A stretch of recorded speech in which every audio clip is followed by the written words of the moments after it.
Ms. Deckert, first, thank you very much for joining us for this interview. We appreciate it. Thank you for allowing me to be here and do this with you, so I appreciate it.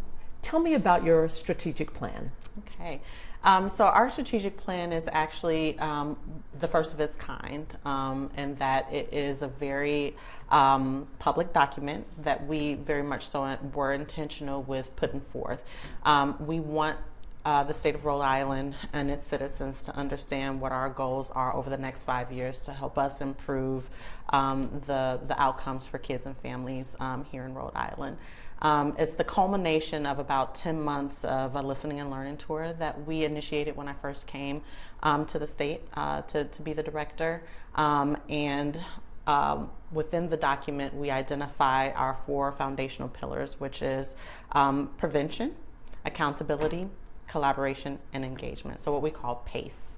And we were very intentional with outlining PACE as our foundational pillar 1 because it's easy to remember. We want not only our staff to be very much so informed on what our foundational pillars are, but for people in the community to keep pace with the department and understand what our goals are.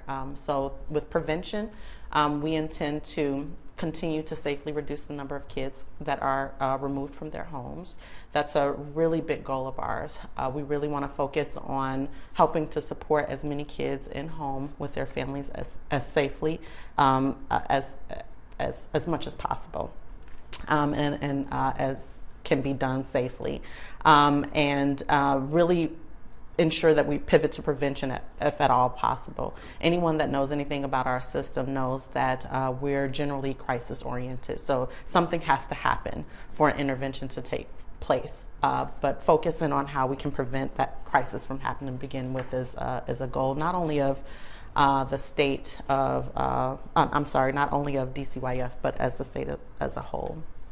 And then accountability, we really want to focus on holding ourselves accountable to excellence in service delivery, as well as the providers who we contract out to do services, making sure that those services meet the needs of the kids and families that we're serving and can support, again, our goal in preventing kids from being unnecessarily removed from the home. And then collaboration, this was a huge part of our listening and learning, being able to engage, collaborate with our stakeholders, providers, state legislators, our families, and centering their voices was something that was incredibly important to us. And it is because of that collaboration we were able to develop the plan that we have. And finally, engaging our kids, our families, centering their voices and making sure that their thoughts about the services that they're meant to utilize to improve outcomes are heard. Was this long overdue? Yes. Why? Well, mostly because I think when you think about transforming systems, no one really can, unless you're in the work and do the work on a daily basis, like staff at DCYF or our providers who offer these sort of services in the community. We don't really know what it means to transform systems, right? So how can we, for anyone that's a regular citizen who is curious about the work of DCYF, really highlight what it looks like to change our system. So we feel like being able to provide a document like a strategic plan not only helps hold us accountable for the work we're trying to accomplish to improve outcomes, but also it's a guide and a roadmap for people in the community to see what our efforts are and what we're investing in. As I read over your strategic plan, it appears some of the highlights are you want to keep children in their homes. Mm-hmm. If they can't stay in their home, you want more kinship adoptions, more relatives, aunts, uncles, grandparents to step in to foster or adopt. And you want less of reliance on group homes. Mm-hmm. That's significant. That's huge. That's huge. Yes. And I want to go back to highlight one particular thing. One, we only remove kids when we absolutely have to. That means if there is a safety threat and a child cannot be safely maintained in the home, we will have to remove a child. And in that instance, our goal is always to place with kin, or what we call kin placements. These are people who are family members or who have a strong relationship with the child, like a coach or a mentor. We place kids with kin and kin relatives at a rate of about 71%, which is far exceeds the national average of 35%. So the state of Rhode Island in particular, we do a really great job with that intensive family finding and placing kids with kin. And when you think about it, that's good for kids. It's already traumatic to have to be taken from your parents' home. So if at all possible, we want to be able to place the children with people that they know, that they're familiar with, that are a part of their culture, who we know that they can be safely where they can be safely maintained. And then in the event that a child can't go to a kin placement, we look to place them in traditional foster homes, what we call resource families. We have an array of resource families, but we are always trying to recruit more families. And so we have a foster parent recruitment team here at the department that works day in and day out, trying to recruit foster homes and identify ways in which they can be supported, so that if they're asked to take on a child, they know that they can have the support they need to be able to do that. You say we only take children out of the home if we have to, but you also acknowledge there are some children that are in group homes right now that really need to be back with their families with support. Yes, that's absolutely right. We are laser focused on trying to safely reduce the number of kids in congregate care settings. What we believe is an over-reliance on congregate care. We really want to see kids being served in least restrictive settings. And when we say least restrictive, according to their needs, it could be in a home, or it could be like a therapeutic foster home, for example, where it's a higher level of services and programs for the child, but in a home-like setting, and only leaving group home and congregate care settings for the kids who absolutely need that intervention. I think the shift that I really want to impress upon not only my staff and our stakeholders, but the community is congregate care, whether it be residential treatment or group home or psychiatric hospital, should be considered a short-term intervention. It should not be considered a placement. So we're only putting the kids in those settings if they absolutely need it for clinical or medical reasons, and they're in there for a short period of time to receive a service to be transitioned back to that least restrictive setting. So there's a lot of work, and has been over the years, in shifting that paradigm, and we're going to be laser focused on that this year as a part of our strategic plan. This represents a major shift in how DCYF impacts children and families. Yes, I believe so, especially as it relates to how families kids can be supported in family homes. So we, over this past year, with the support of the legislature and the governor's office, was able to invest over $20 million in home and community-based services for kids and families of Rhode Island. That's the biggest procurement we've had in years, with the focus being on building out programs where kids can be supported in their community.